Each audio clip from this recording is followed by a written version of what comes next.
Let's chit chat about the next couple weeks because schedule-wise they're kind of weird. So here, let's do this. Shut this down. I did. Okay. I did. Let's talk about the next couple weeks, and I'll put this on the video. That way, if you need to refer back to it, you know what the hell's going on. So here we are right now. This is week 7. This is week 7. I finally added your guys' times to your. Thank you for saying something last time, Cassie. I totally forgot that. I still said early, which was or maybe, and it's okay because they were the same. It would have been different later on. So finally, I put the correct times up there. The differences, the only differences between the two classes have been the videos, because the 115 you guys have your own set and so anyway. And David noted that you can actually look at both of them and pick up extra stuff from both classes if you want to. So anyway, here we are. And here's a quiz that you could have done if you wanted to. Totally fine if you did. Next, I have to cancel office hours tomorrow.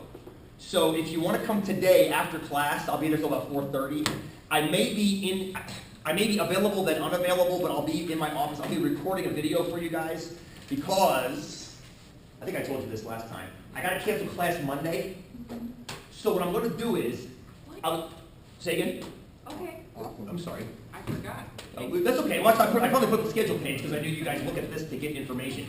So what I'm going to do is I'm going to take the lecture component that was going to be on Monday and I'll make a YouTube video of it and post it for you to watch. And at some point, it'll be posted at some point today, so you'll get the lecture bit of it on the video.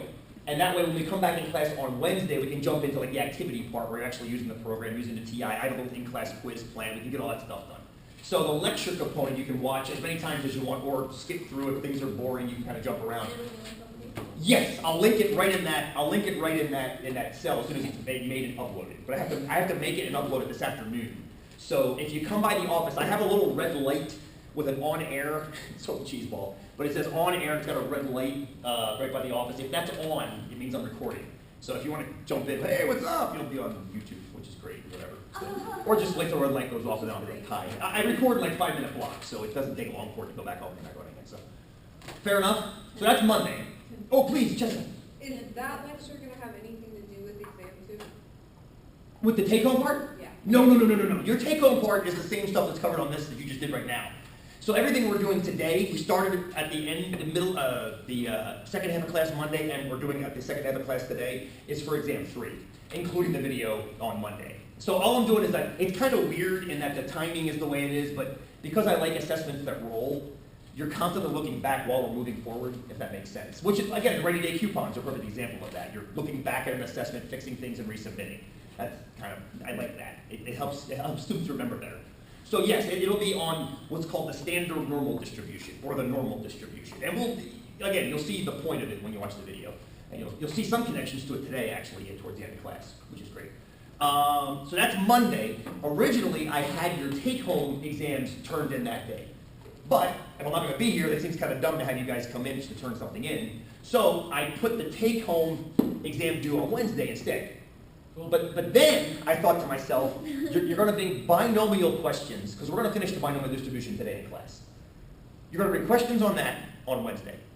You have the take-home due on Wednesday. I'm probably going to throw a quiz up, just in case you want to do a quiz too. I'll throw a quiz up on that day too, optional of course. And a project, and I thought to myself, like, that's ridiculous. So I shoved the project back to week 9.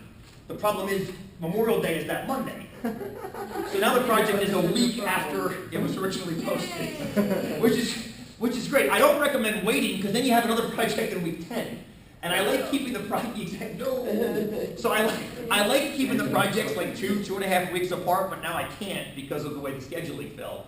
So just realize that you've got, and it doesn't really matter when you do them. They're separate enough that, I mean, you could have done them all in week 1, honestly. Well, I wouldn't have done that to you, but you could have topic-wise. They're self-contained enough that you could have done them all in week 1. So anyway, just realize the kind of goofiness that's going on as far as this stuff goes now. Does that make sense? So I had to do some massaging and moving things around as I started fixing dates. I'm like, well, that sucks. I didn't want to have 4 things due on one. That's just dumb. So, cool. Does it kind of make sense? And I'll have the YouTube posted. I'm thinking by 5 o'clock, 6 o'clock tonight, I'll have the video up for Monday. So you can watch it on Monday. Obviously, you can watch it this weekend, and you just take Monday off from class. I don't know if this is your last class Monday. That's awesome. You don't have to come in for a 115. Yeah. That's fantastic. So, and nothing's due that day, so you don't have to worry about coming in and drop something off. So. When do you predict the next time you're going to email grades out? I'm going to try to get your guys' stuff graded I don't want to give sabotage. I'm going to give grades as quickly as I can, not right now, but as quickly as I can, these exams. And then I'm going to try to get progress reports mailed tomorrow. And yeah, because I'm not going to give a meage because I can't do it over the weekend where I'm going to be. My little phone won't let me do progress report mail merges. So I'm going to try to get your guys out before I leave. So, cool? Makes sense? Yes, ish. Okay. Does it make sense? The project, did you change the way you put the project? Because it was very confusing which spreadsheet I needed to do. It was. That's why I added. You'll also need this spreadsheet for the project's examples. So it doesn't just say, you also need this spreadsheet. It tells you need it for the project. And then up here, you'll need this spreadsheet for the exam. Except See, for the confusion was they were both together originally, and I didn't mention exam and project. It was just you'll need this spreadsheet, you'll need this spreadsheet. But the confusion was that they were together and that there was no specificity. Now I've separated them and added some specific. That's even a real word. Is that a word? It is. It It is now. It is now. No, specificity is a word, Mr. Bush. Watch it back there, buddy. This is rules class. Funny, Make yeah. up for it whenever he wants to. Funny, yeah. Cool? Yes? I'm just giving you a hard time. You're awesome, man. That's right. I went to Catholic school. I can take it. School. I can take it. All right. So I'll get you the exams back next class. You can do the rainy day corrections and resubmit those, of course, if you have any to make. Let us revisit now, friends, and have your TIs handy. We're going to want to play with those too. Let's revisit my chicken flock. Yes. Let's revisit chickens, which we began talking about last time. We spent a great deal of time dealing with the chickens last time. It was awesome, actually. We built the flock up from 1 bird to 2 birds to 3 birds to 4 birds. And what was great about adding the 4th bird, I think it was Mary, was the 4th bird into the flock, was the interest in when we were creating those distributions of probabilities in the tabular form, in the x and p of x form, like the one you saw on your exam right there at the very end. What was interesting about that one was it was great when we got to the very last element, which was 2 roosters, 2 hens. What's the chance of getting 2 boys and 2 girls? And you guys nailed it. You figured out that, okay, it's 0.1, 0.1, 0.9, 0.9, because 2 boys, 2 girls. But then we have to figure out how many ways to pair up the 2 boys and 2 girls. And it was 6. It ended up being 6. It was awesome. It ended up being 6 if you guys figured that out. But then the next question was to ask, well, what if we have like 10 or 15 birds? I mean, how you go 2, 3, 4? And it becomes a huge pain in the butt. Exactly. Well, 10 birds, it would be 0.1s and 0.9s multiplied together 10 times. But with that coefficient, that number out in front, that coefficient, it was 6. 6. Well, careful. The 6 is a number of ways. This is where, okay, right there. See, Athena, no. You're answering my question. 6 is the number of ways it can be compiled. Yes, but it's not the probabilities. Right. It's the number of ways to arrange the probabilities. And this is where we draw the line between, okay, I get it contextually, but no, you're not done. Don't leave it. You are not done. What we're done is, we're done doing that manually. Because as soon as now think about it this way. Imagine if you do a Gallup poll of 1,000 people, an opinion poll, for example. Do you approve or disapprove of Congress? Well, that's like having a flock of 1,000 chickens. It's exactly like having a flock of 1,000 chickens, because every time you go in there and ask somebody their opinion, they're either going to say one way or the other. So it's exactly the same correspondence, except, you say that again? No, you're going to have something to the 1,000th power. Yeah. But, Athena, don't worry about that. Drink some more coffee, that helps. But don't worry about the manual calculation. Don't worry. Check this out, friends. What I want to do is I want to make sure you know what the birds are examples of. They are examples of what are called binomial random variables. I showed you a chart or a Wikipedia page last class that showed a whole bunch of different random variable names. And I think that made everybody a little bit seasick, right? I put that up. There was hundreds of them. There are hundreds of random variables. And they're all really cool. But some of them are used so infrequently, they're really not worth our time. For example, yesterday, riding back from work, I got my first flat of the year on my bike. I usually get it out 1 or 2 flats a year on my road bike, and it's May. I haven't gotten a flat. I was bragging last week. I haven't gotten a flat yet. It's totally rad. But my tires are wearing out, so I switched my tires out. Of course, 3 days after I get flat. So I'm walking back in, and it came out and it was in the rack with a flat tire. So I walked back in with Cole holding the wheel on my gear. and I saw the other stat instructor, Donna Raymond. I was like, Donna, Poisson. And I walked by, she's like, oh, oh, oh. And every student in this building's like, what the hell? It's the dumbest thing I've ever heard in my life. Well, what I was saying was, it's a Poisson distribution. It's a French name, means fish. But it describes things like getting flats and tires. It describes things that are called rare events. Like when you get a flat, for example, number of times a leg is broken when someone falls in the shower. Insurance companies want to know that because they have to know how to set the rate for a fall in the shower. You see what I'm saying? Yeah. So they want to know what the likelihood is that somebody falls and breaks their leg in the shower over a population of 10,000 people. You guys don't care about it, and you shouldn't care about it. I have to care about it when I go out. I had to go to court once to, I didn't go to court, I had to present a document in a court case for something called an ELF fire, an Earth Liberation Front kid said a bunch of arsons. And his lawyer was trying to prove that he didn't do it with willful neglect to human life. And I statistically proved that, yeah, he was guilty of setting the fires, but he was also not willfully neglectful of human life. And I used the Poisson distribution to do it. Now again, you don't care, and that's okay, you don't have to care. All I'm saying is there are hundreds of these types of distributions that all do something very, very different. And most of them do one thing really well. It's like that very specific tool in your toolbox that only like crimps wire that's 16 gauge. If you have 16 gauge wire you got to crimp, you like that tool. If you're into woodworking, that tool is useless for you. See what I'm getting at here, friends? This is kind of like duct tape. The binomial distribution is like duct tape, baling wire, JB Weld. You can use it for a lot of different things. Gallup polls, Quinnipiac polls, probability assessments. This is good stuff right here. So, I want to explain to you, I want you to understand when you walk out of this room today, what makes the chickens binomial. When you hear the word binomial, what do you think? You think of two. It's exactly right. You think of two. What you might not think of at the beginning is you have a fixed number of trials. Two is definitely part of it. Hold that thought. The reason I'm not starting with that one is because that in and of itself doesn't make it binomial. I don't know how it got this name. Kind of like quadratic functions are called quadratic, even though they have two roots. I don't know how they got the quad attached to them. Yeah, whatever. So, fixed number independent trials. Max, go into the ranch store and pick up how many birds? 4. I told him to go get 4 birds. That was nice. I didn't say go in and get enough birds until you're bored of picking up birds. We're going to go the entire bird supply. Go in and get 4. Fixed number of trials. What kind of trials? Independent. Arguably independent. Yes, I like the word arguably. Because they really aren't independent, but do you remember why we said they could be treated as independent in class yesterday? Because the percentages are so close that it doesn't matter. Yes! We have these thousands of birds in the store, and Max is pulling 4 of them out. Right? He's not changing the overall composition of the population by removing 4 of these little tiny birds out of 1,000.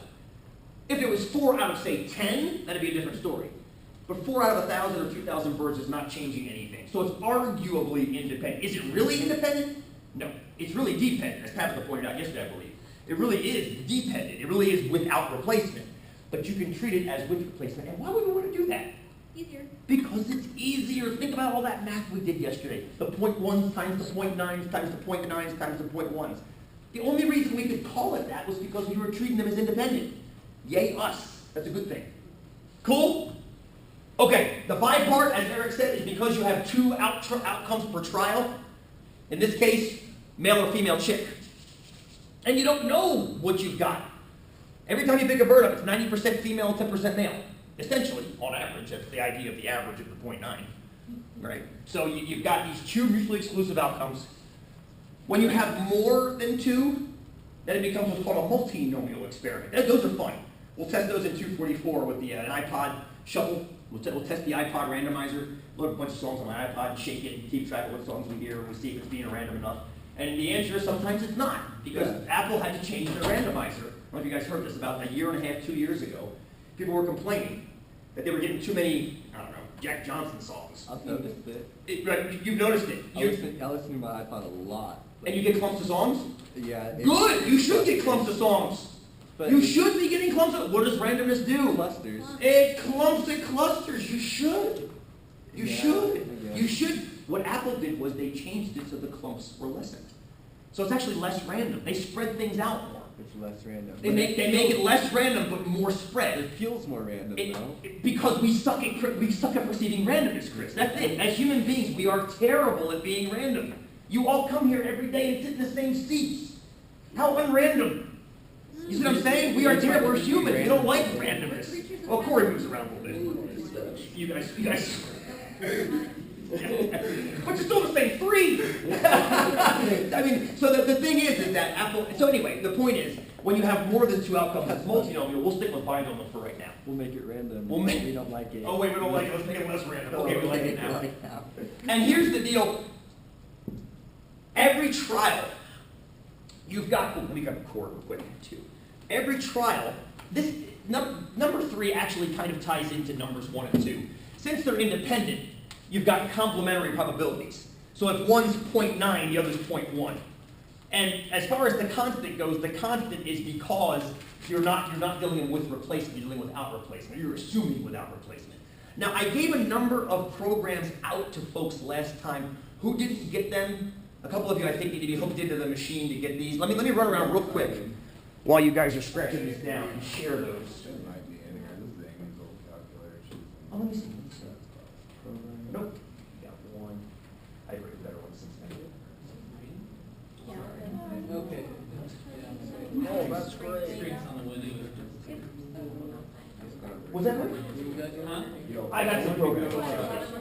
Brand new one. Brand new one. Yeah, I got another one still. Sorry. My car will be wet when I get out. Good water. Do you know why? Sprinkle it. Oh, here you go. This is good for you. Hey, Who needs these? You got 5 more? 5 programs we need, guys? Now, some of these programs you won't need till 244 if you take 244. If you don't take 244, you don't need them at all. But I figure I'll just front load them on you here. That way, when you need them, you got them. Who else? Yeah, higher pH means a water. I mean, I'm thinking programs. Here.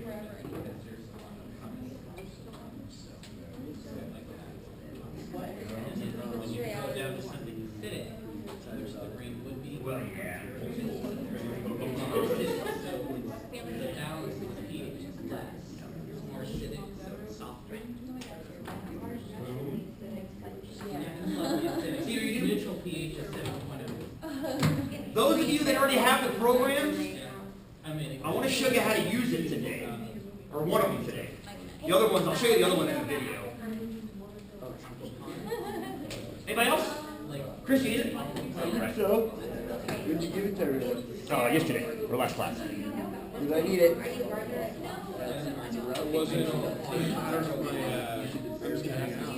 third. I would let you use mine, except I have to keep it on the So, friends. yeah, that's what I have in my sheet right now. Oh, I should have. That was kind of dumb. I should have paused the camera while I was doing that. There's a lot of dead space. Sorry, YouTube. So, what I want to do is I want to show you what I started talking about last time. When Athena was getting, you were getting understandable agita with this whole, I got to keep track of this multiplier and all this string of values, and what if there's 1,000 chickens? I mean, I totally get it. It's a pain in the butt.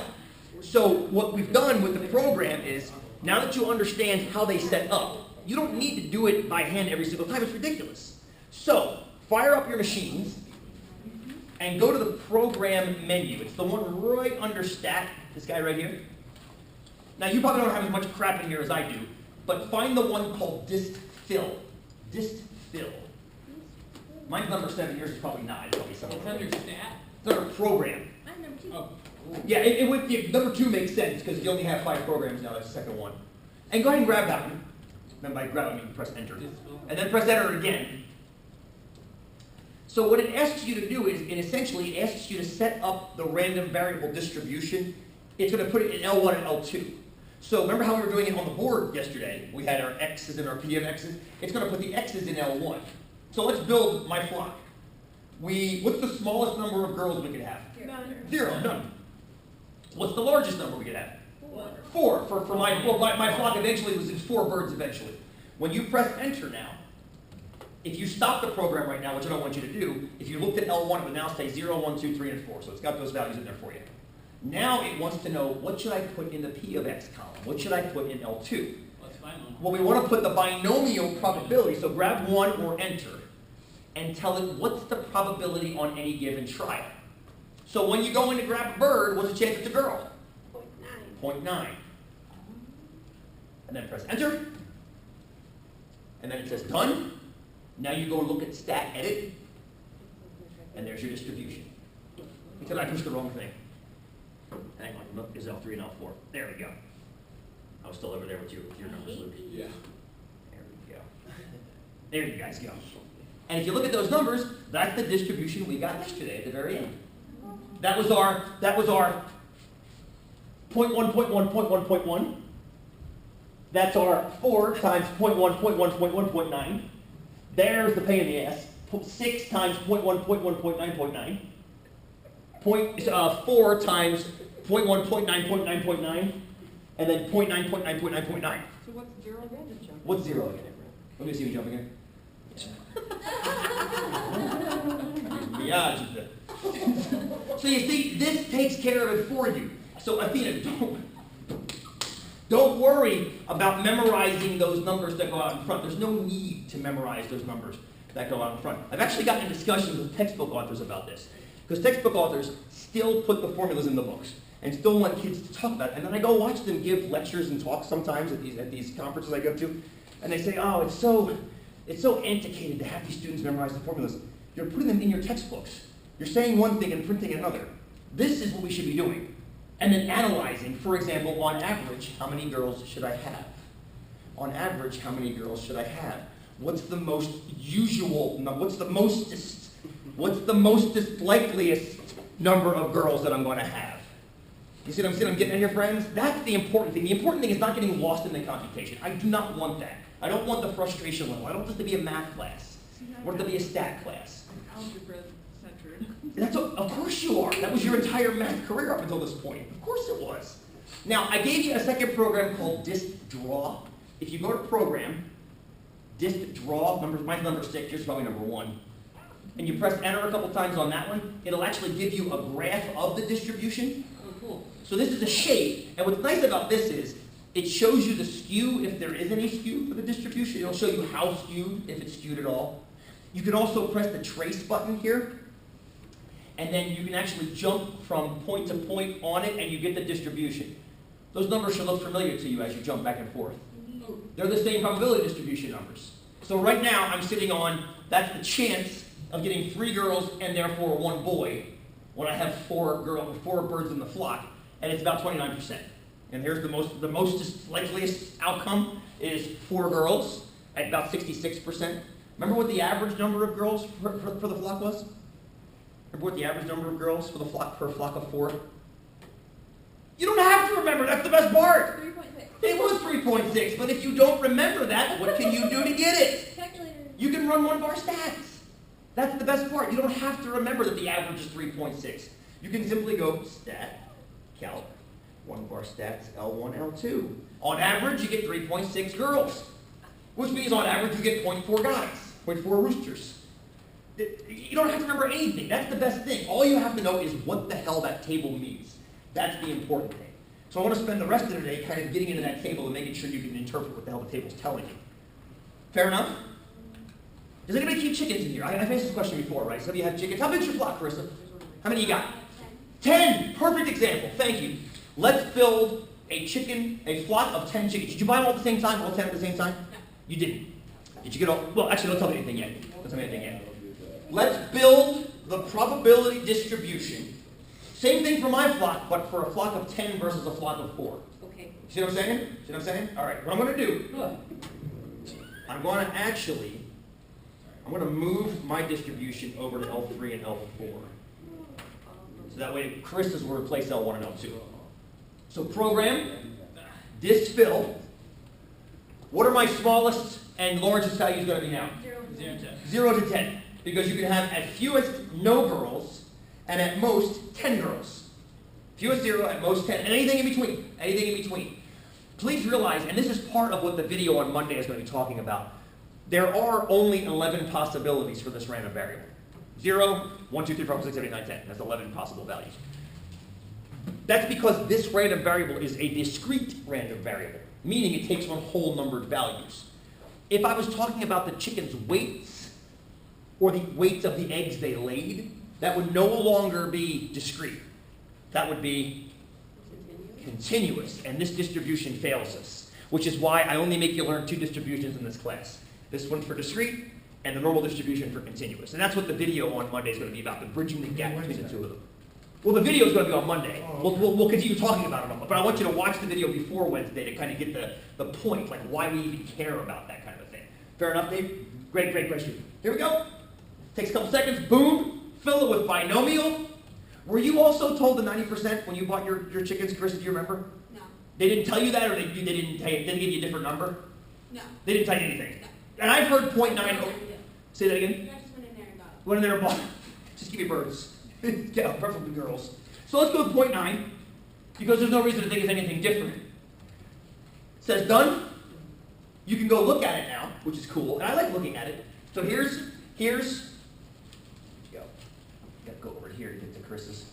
There's Chris's distribution, Chris's flux distribution. What's the chance they're all boys?